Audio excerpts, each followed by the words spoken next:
구덩이 속의 남녀. 옛날 어느 마을에 삼형제가 살고 있었습니다. 첫째는 글도 잘하고 주위 사람들도 잘 이끌 줄 아는 사람으로 살림살이는 남부럽지 않게 잘 살았고 나이는 내외간에 50이 넘은 노인이었습니다. 둘째는 욕심이 한가득이라 적지 않은 살림에도 돈만 알고 소탐대실하며 형제간에도 뭐 하나 나누는 법이 없었습니다. 그 부인도 남편과 성격은 마찬가지였습니다. 마지막 셋째는 큰형과 나이 차이가 많았고 가난하게 살았는데 왜 가난했는고 하니 주색잡기에 빠져 살았기 때문입니다. 큰형이 재산을 좀 나눠주면 홀랑 털어먹고 또 나눠주면 홀랑 털어먹는 게 한두 번이 아니었습니다. 그렇게 가산을 탕진하니 더 이상 큰형도 재산을 나눠주지 않았고 집에는 떼거리가 없어 부인이 품팔이를 해 겨우 먹고 살았습니다. 그러던 어느 날 형제의 아버지가 명을 다하고 말았습니다. 그러나 아직 묘자리를 정하지 못해서 염장만 한 상태에서 장사를 지내지 못하고 있었습니다. 최대한 빨리 좋은 묘터를 잡아 장사를 지내야 했습니다. 그런데 어찌 된 일인지 맞상주는 묘자리를 찾는데 애를 쓰지 않았습니다. 평소 사리분별이 명확한 맞상주였기에 주변 사람들은 모두 이상하다고 수군대기 시작했습니다. 둘째는 큰형이 알아서 하겠지 하고 신경도 쓰지 않았고 끝상주는 여전히 주막에나 돌아다니며 술이나 먹고 주색잡기 타령으로 돌아다니기 바빴습니다. 어느 날은 보다 못한 끝상주의 아내가 밤늦게 진탕 마시고 돌아온 남편을 잡고 말했습니다. 아이 여보시오. 세상에나 어떻게 상주 몸으로 맨날 주색 잡기만 그리하고 다닙니까?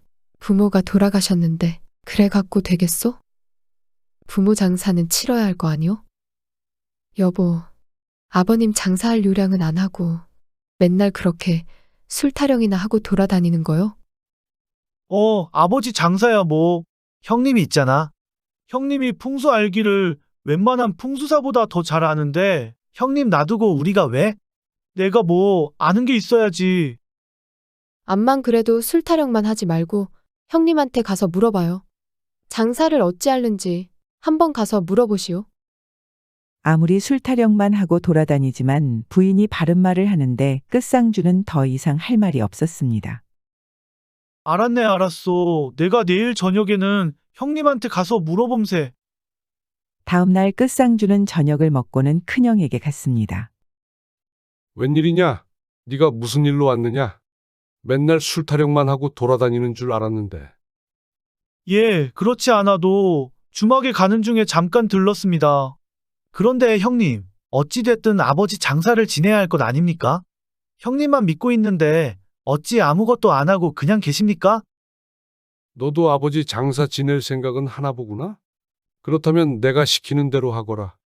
네가 닭이나 뭐 이런 거 한 마리를 잡아가지고 안주를 잘 만들어서 술 한 마리랑 가지고 오거라. 아니 형님, 제가 무슨 돈이 있다고 나한테 그런 걸 받으려고 합니까? 재산이라면 남부럽지 않은 둘째 형도 있는데요. 이놈아, 아무튼 나는 꼭 너한테 받아야겠다. 맞상주 집을 나온 끝상주는 또 주색잡기로 밤을 새우고 이튿날이 되어서야 집으로 돌아갔습니다. 집에 도착하니 부인이 말했습니다. 여보, 큰아주버님께 장사를 어찌할 생각인지 물어는 봤소? 아, 그거 어쩌냐게 형님한테 가 물어보니 장사 지낼 생각이면 닭 한 마리 잡고 술이나 한 말 받아오라고 그럽디다. 근데 그 뭐 형님한테도 아버지요, 나한테도 아버진데 내가 돈 없는 건 형님도 잘 아는데 내가 뭐 술 한 마리고 닭 한 마리고 사갈 힘이 있는가. 냅두시오, 냅둬. 여보, 큰아주버님이 그리 말씀하시는 데는 다 이유가 있을 텐데 그냥 내버려 두어도 돼요? 다음 날이 되었습니다. 끝상주의 부인은 옷장 깊숙이 넣어두었던 시집 올 때 어머니가 해준 옷을 꺼냈습니다. 부잣집 막내 아들에게 시집 올 때만 해도 이 옷을 팔아야 할 줄은 꿈에도 생각 못했습니다. 눈물이 앞을 가리지만 당장 돈 나올 구멍은 없고 시부모 장사는 치러야겠으니 어쩔 수가 없었습니다. 부인은 옷을 팔아 술 내릴 곡식과 닭 한 마리를 구했습니다. 그로부터 사나흘 뒤 부인은 술을 한 말 거르고 닭을 잘 볶아 안주를 장만한 뒤 남편에게 주었습니다. 그날 저녁에 끝상주가 술과 닭을 맞상주 집에 가져가니 맞상주는 친구들을 불러 모았습니다. 다들 오게. 이건 내 맨 끝에 동생이 맨날 주색 잡기 노름에 빠져 돌아다니던 저놈이 그래도 부모 장사를 지낼 생각은 있는가 알아보려고 내가 장만해 오라 했네. 술 한 말, 닭 한 마리 안주하고 이렇게 가져왔으니 나누어 먹세. 그리고는 끝상주에게 말했습니다. 그래. 네가 술도 가져오고 닭도 가져오고 했는데 원래 묘자리를 잡아주면 묘토값을 받아야 된다. 그래야 묘토의 효험이 제대로 된다. 제대로 발복이 된다는 말이다. 형제간이라도 받아야 되는데 내가 네 처지를 아는데 많이 받을 수는 없고 해서 닭 한 마리에 술 한 말을 받아오라 했다.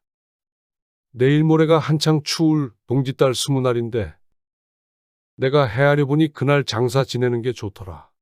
그날 아버지 장사를 하자. 예, 그럽시다. 한편 마을 뒤에는 사람들이 도깨비혈이라고 부르는 곳이 있었습니다. 이슬비가 슬슬 오고 구름이 끼는 날이면 그곳에서는 뭔가 두런두런 거리는 소리가 나고 도깨비불이 깜박깜박하기도 왔다 갔다 하기도 해서 사람들이 출입을 꺼리는 곳이었습니다. 맞상주는 그 도깨비열의 묘를 쓰자고 하는 것이었습니다. 둘째와 끝상주는 큰 형님이 풍수를 잘하니 따를 수밖에 없었습니다. 이윽고 장사 지내는 날이 되었습니다. 맞상주의 지시로 하관은 밤 1시로 예정되어 있었고 낮에 여러 명이 묘자리에 올라가 미리 구덩이를 파놓고 내려왔습니다.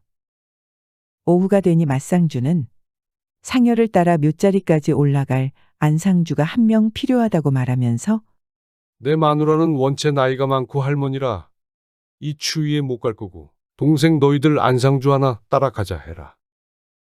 둘째 상주가 자기 부인에게 가서는 안상주가 하나 따라가야 한다는데 당신이 갈 수 없소?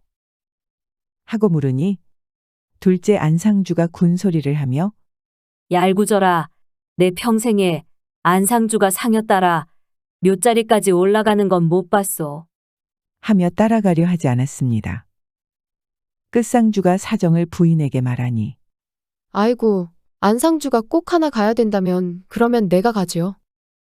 결국 맨날 술 먹고 주색 잡기로 돌아다니는 남편 시댁에 귀한 옷 팔아서 술 해주고 안주 만들어준 맨 끝 안상주가 따라가게 되었습니다.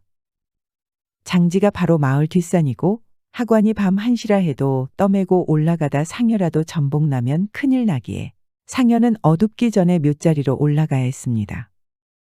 저녁 때쯤 되어 아직 해가 있을 때 상여꾼들이 상여를 짊어지고 상주와 문상객들도 함께 묘자리로 출발했습니다. 어둑어둑해질 무렵 묘자리에 상여를 내려놓고 보니 동지섣달 20날에 삭풍이 살을 에일 듯 불어오니 하관 시간은 한참 남았는데 산속에서 추워 견딜 도리가 없었습니다. 상주가 상여를 내려놨으니 지키긴 지켜야겠는데 이대로는 강추위에 줄초상이 날 판이었습니다. 그러자 맞상주가 말했습니다. 집이 가깝고 하관하려면 멀었으니 일단 내려가서 뜨신 방에 있다가 시간 돼서 매장을 하고 묘를 완성하면 될 터이니 그때 다시 옵시다. 맞상주의 말에 상여꾼과 손님들은 모두 마을로 내려갔습니다. 나도 나이 많아서 춥구하니 집에 내려가서 뜨신 방에서 좀 쉬다가 다시 올라오마. 너희 동생들이 지키고 있거라. 그리 말하고 맞상주도 마을로 내려갔습니다. 잠시 뒤 가운데 상주도 추워 못 견디겠다며 마을로 내려가니 결국 끝상주 내외만 남아 상여를 지키게 되었습니다. 좀 있으니 이슬비까지 내리기 시작했습니다. 추위를 견디다 못한 끝상주는 아버지를 묻으려 파놓은 묘 구덩이에 들어갔습니다. 그곳은 바깥보다 훨씬 추위에 견딜만 했습니다. 끝상주는 같이 있자며 아내를 불렀습니다. 상여를 옆에 두고 끝상주 내외는 아버지를 묻으려 파놓은 구덩이에 함께 들어가 있게 되었습니다. 평소 같았으면 동짓달 추위에 이슬비 내리는 밖에서 어림도 없었을 텐데 그날따라 춥다고 부둥켜하는 부부 사이에는 묘한 기류가 맴돌았습니다. 남편은 낮부터 마신 술 때문인지 아내는 무엇에 홀린 건지 구덩이 안에서 둘은 음양의 화합을 이루었습니다. 한참 있으니 인기척이 나고 마을에서 사람들이 올라오기 시작했습니다. 올 사람이 다 오자 하관을 하고 묘를 완성했습니다. 그리고 사람들은 다시 마을로 내려갔습니다.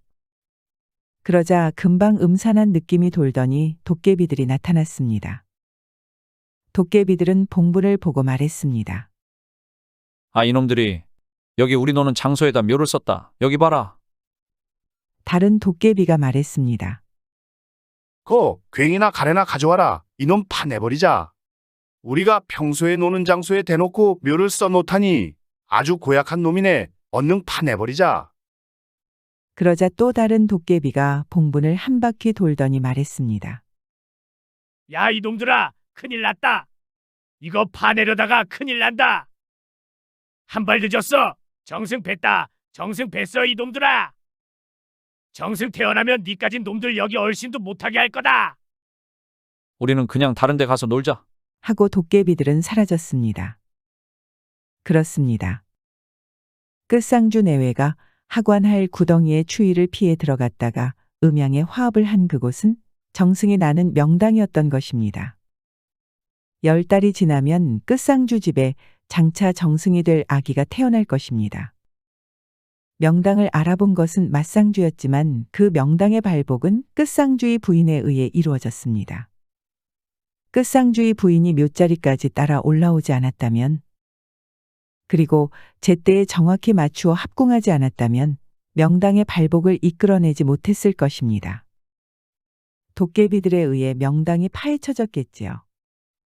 남편은 맨날 주색 잡기 노름에 빠져 있는데 부인은 할 도리를 다했으니 부인의 인품됨이 복을 불러온 것은 아닐까요? 시간은 흘렀고 정승될 운명의 아기가 태어나자 어찌된 일인지 끝상주도 점차 주색 잡기를 멀리하고 한 가정의 가장으로서 성실하게 잘 살았다는 이야기입니다.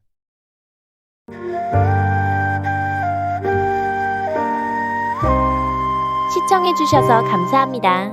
구독을 눌러주세요. 더 재밌는 옛날 이야기로 찾아뵙겠습니다.